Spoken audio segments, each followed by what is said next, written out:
Il est 7h30 du matin. Je suis assis dans le train qui me ramène vers Paris, comme je le fais chaque jour. Dehors, la campagne normande file entre les champs de blé et les petits villages endormis. Je suis vêtu de mon costume habituel, gris souris, sobre, discret. C'est l'uniforme du fonctionnaire français, vous comprenez. On n'attire pas l'attention. On se fond dans la masse. C'est une règle non écrite dans mes cercles. Mon nom est Marc Boulanger. Depuis 13 ans, j'occupe le poste d'auditeur senior à la Cour des comptes, cette institution prestigieuse qui veille sur l'argent public. Notre mission est simple mais cruciale. S'assurer que chaque euro, chaque centime dépensé par l'État est justifié, transparent, légal. Nous sommes les gardiens de l'intégrité budgétaire française. Ce matin-là, j'ignorais que ma vie était sur le point de basculer. Je suis entré au bureau comme d'habitude. Mon collègue Pierre prenait un café dans la kitchenette. Sandrine, notre assistante administrative, était déjà à son poste. Tout semblait normal. Mais ce jour marquait le début d'une affaire qui allait secouer les fondements de notre institution et remettre en question tout ce que je pensais connaître sur la loyauté, le pouvoir et la justice en France. À cette époque, j'avais découvert quelque chose qui ne correspondait pas. Vous comprenez, quand vous passez des années à éplucher les dépenses publiques, vous développez un sixième sens pour détecter les anomalies. C'est comme un musicien qui entend une fausse note dans une symphonie. Le ministre délégué au transport, un homme nommé Bernard Cottet, était sous ma responsabilité depuis 4 ans. C'est un homme élégant, bien connecté politiquement. Il a la réputation d'un administrateur efficace.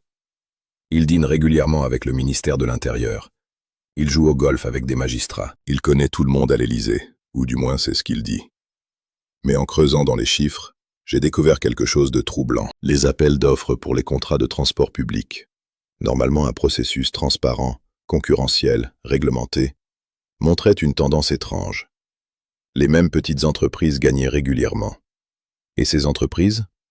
Elles n'étaient pas totalement inconnues. Elles appartenaient à des proches de côté, un cousin, un beau-frère, un ami de longue date. Au total, sur 3 ans, nous parlons d'environ 47 millions d'euros détournés. Pas de violentes attaques, pas de vols classiques, non. C'était beaucoup plus raffiné que cela. Les appels d'offres étaient truqués. Les cahiers des charges étaient rédigés de manière à favoriser ces entreprises précises. Les montants des contrats étaient gonflés. Et les services fournis? Parfois, ils n'existaient même pas. J'ai commencé à documenter tout cela méthodiquement. Les preuves s'accumulaient sur mon bureau. Des milliers de pages de documents. Les contrats, les factures, les bons de livraison fantômes. Les courriels internes révélant la corruption. C'était une mécanique bien huilée, vous voyez. Cottet avait construit un système où l'argent des contribuables français s'envolait directement vers les poches de ses associés. Pendant des mois, j'ai travaillé en silence. Je ne parlais à personne de mes découvertes, pas même à ma femme. C'est une règle importante en audit. Vous gardez le silence jusqu'à ce que vous ayez l'intégrité des preuves. Pas de rumeurs, pas de ragots, seulement les faits. Mon supérieur hiérarchique direct était un homme nommé Louis Descamps, un homme d'environ 60 ans, ami personnel de Bernard Cottet depuis leur jour à l'École nationale d'administration. Je savais que Descamps était compromis, pas directement impliqué, mais favorable aux intérêts de Cottet. C'était politique, vous comprenez. Les réseaux français fonctionnent ainsi. Alors j'ai décidé de contourner la hiérarchie. J'ai soumis mon rapport directement à la présidente de la Cour des comptes, Viviane Martine, une femme intègre et réputée pour son intégrité. C'était un acte courageux, ou peut-être stupide, mais je voyais la corruption en face, et je ne pouvais pas fermer les yeux. Le rapport que j'ai présenté comptait 237 pages. Chaque allégation était sourcée, chaque chiffre était vérifié. Les preuves étaient irréfutables. J'y ai inclus les relevés bancaires montrant comment l'argent transitait. Je montrais les connexions entre Cottet et les propriétaires de ces entreprises. J'expliquais comment le système fonctionnait, pas seulement en montrant ce qu'il avait volé, mais comment il l'avait volé. Viviane Martine a lu le rapport en personne. Elle m'a appelé à son bureau 3 jours plus tard. Elle était furieuse. Pas contre moi, contre la corruption elle-même. Elle a dit quelque chose que je n'oublierai jamais.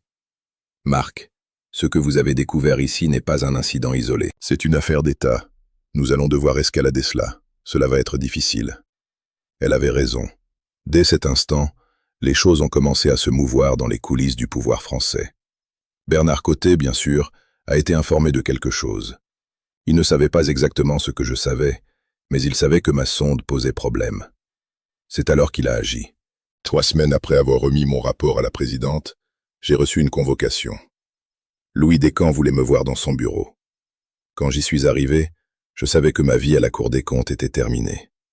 Parce que derrière Descamps, dans son bureau, assis dans le fauteuil réservé aux visiteurs importants, se trouvait Bernard Coté lui-même.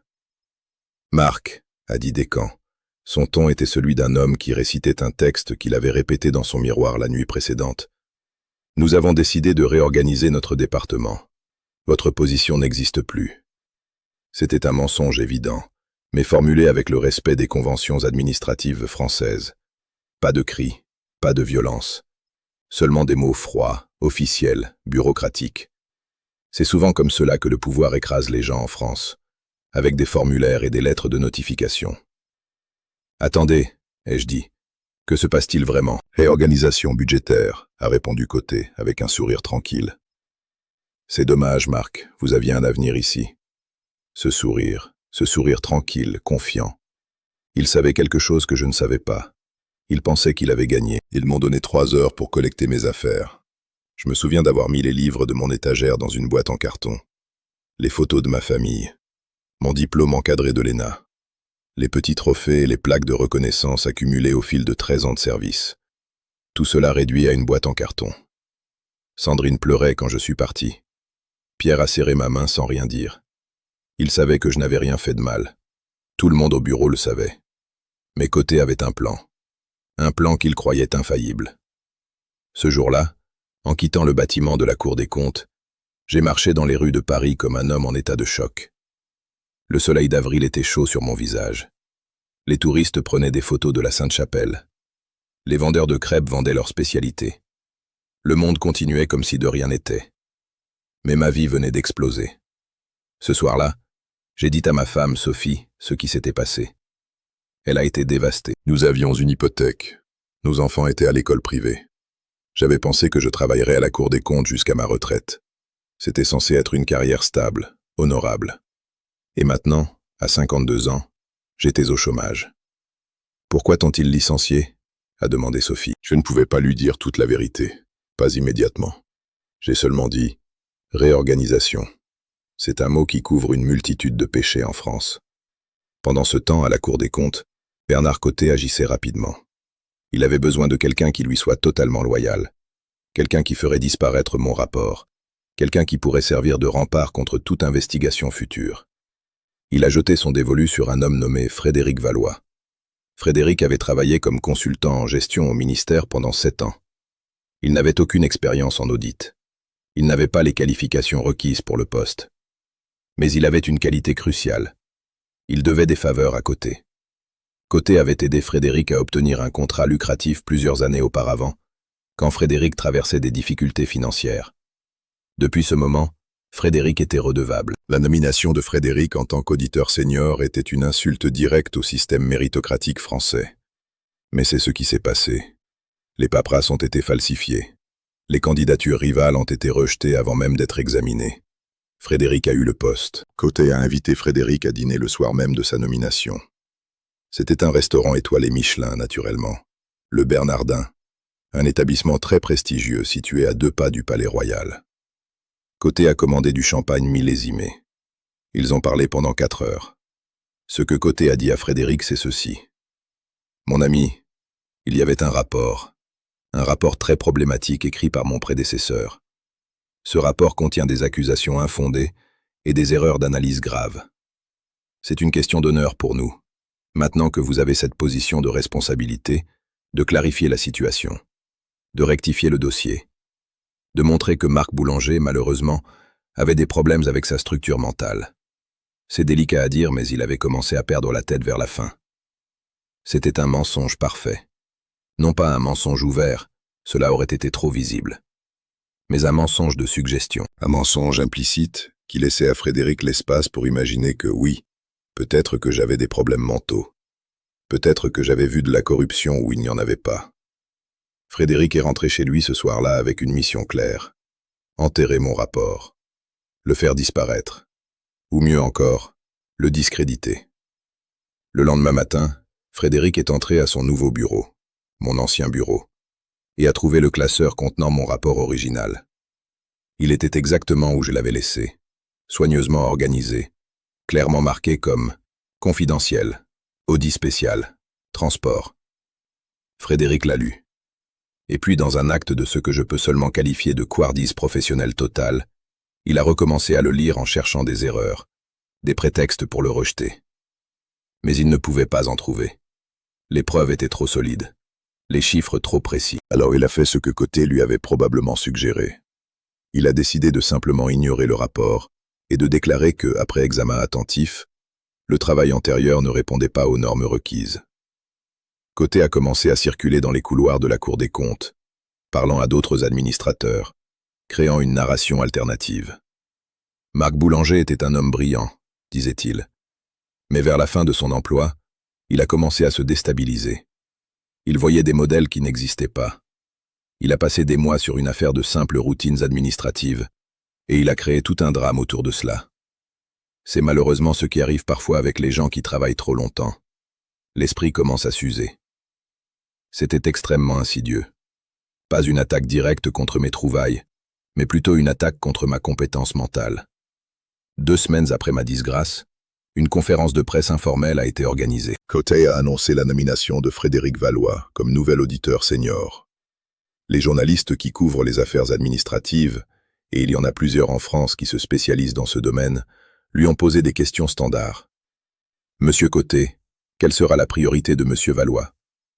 Nous allons nous concentrer sur les audits constructifs, a répondu Côté.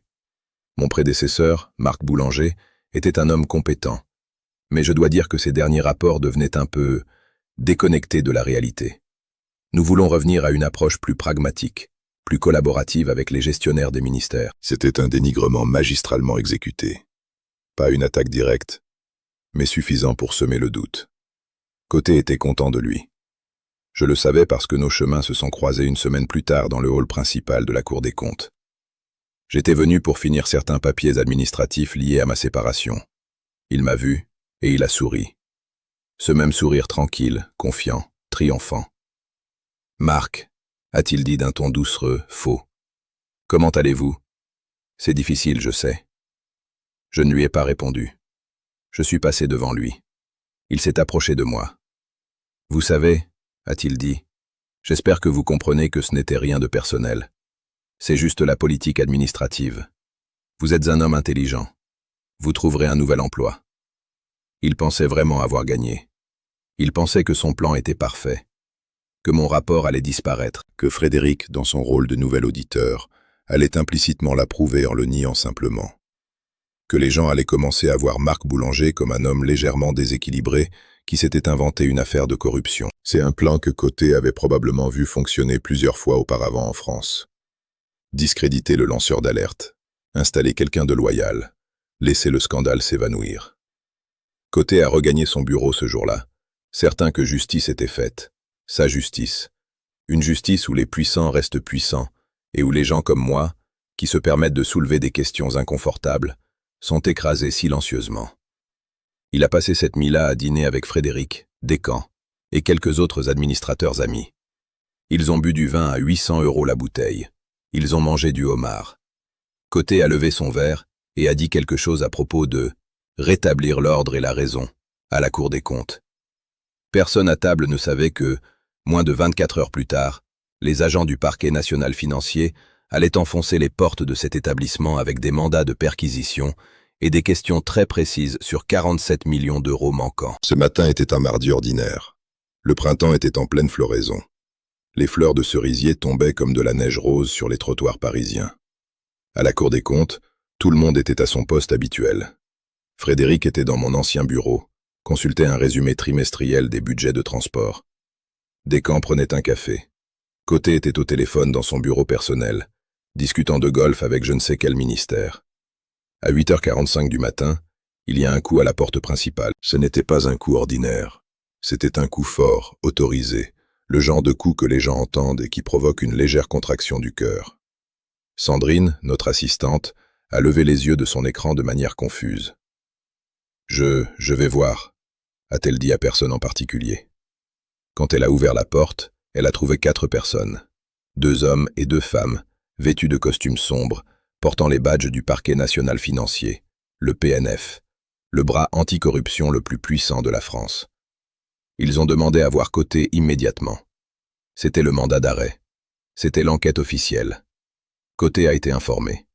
Il est sorti de son bureau, confiant, ou peut-être seulement en apparence confiant. Ces gens du PNF, il les connaissait. Il avait dîné avec leurs supérieurs. Il avait des relations. Il pensait pouvoir gérer cela. « Oui » a-t-il demandé, son ton celui d'un homme important qui a été interrompu d'une affaire importante. « Monsieur Côté » a dit la femme qui semblait être le chef du groupe. Une femme d'environ 45 ans avec des cheveux gris acier et des yeux qui semblaient avoir vu tous les mensonges que le monde avait à offrir. Nous sommes ici dans le cadre d'une enquête préliminaire sur les pratiques d'approvisionnement au sein de votre ministère. Nous avons quelques questions. Bien sûr, a dit Côté, toujours en mode charme offensif. Mes gens peuvent vous aider. Parlez à mon nouvel auditeur, Frédéric Valois. Il s'occupe de tous les détails techniques. C'était le moment clé. C'était Côté qui pensait être suffisamment intelligent, suffisamment bien connecté, pour éviter la responsabilité en la déléguant à Frédéric. Non, a dit l'agent posément. Nous avons des questions qui nécessitent votre implication directe. En particulier, elle a baissé un peu les yeux vers une tablette qu'elle tenait. Nous avons reçu un rapport détaillé datant de 6 semaines. Un audit interne très complet documentant des anomalies dans les contrats de transport public. Environ 47 millions d'euros. À ce moment, Côté aurait dû être paniqué. Mais au lieu de cela, il a souri. Un sourire confiant, presque narquois. « Ah oui, a-t-il dit. Ce rapport, il provient de mon prédécesseur, Marc Boulanger. Un homme brillant, mais les derniers mois de son emploi ont montré certains signes de... d'instabilité mentale. Mon nouvel auditeur a examiné son travail et déterminé qu'il y avait plusieurs problèmes analytiques importants. Cela ne tient tout simplement pas debout. « Je vois, » a dit l'agent. Elle a échangé un regard avec l'un de ses collègues. Puis elle a demandé « Qui a rédigé ce rapport exactement ?»« Marc Boulanger, » a répondu Côté. « Il ne travaille plus ici. »« Pas Marc Boulanger en tant qu'auteur, » a dit l'agent, corrigeant doucement Côté comme si elle correctait un enfant.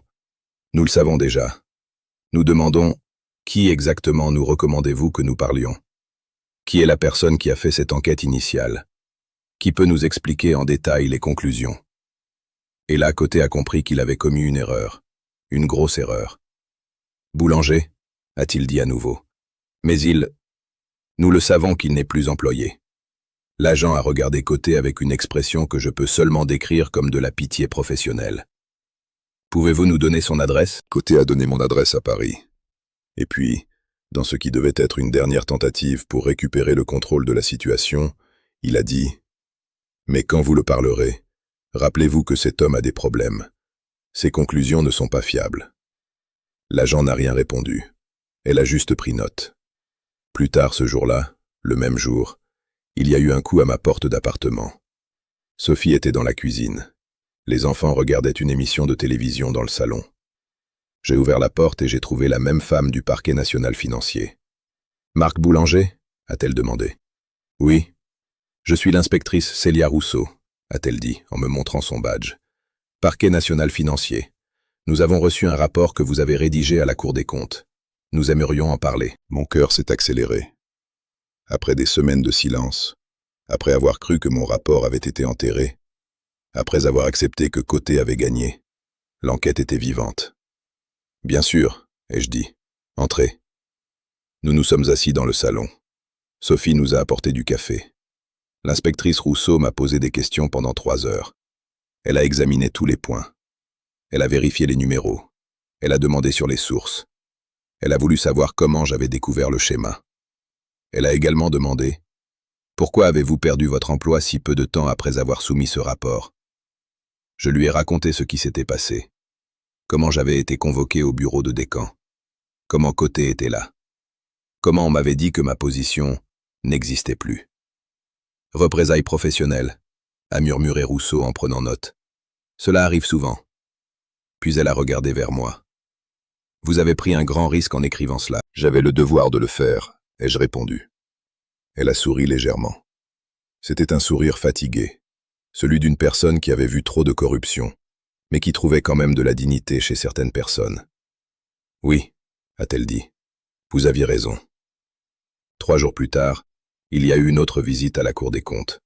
Cette fois, ce n'était pas une simple visite. C'était une perquisition formelle. Les agents du PNF étaient arrivés avec des mandats. Ils ont saisi les dossiers. Ils ont photographié les documents. Ils ont consulté les registres financiers. Frédéric a essayé d'intervenir.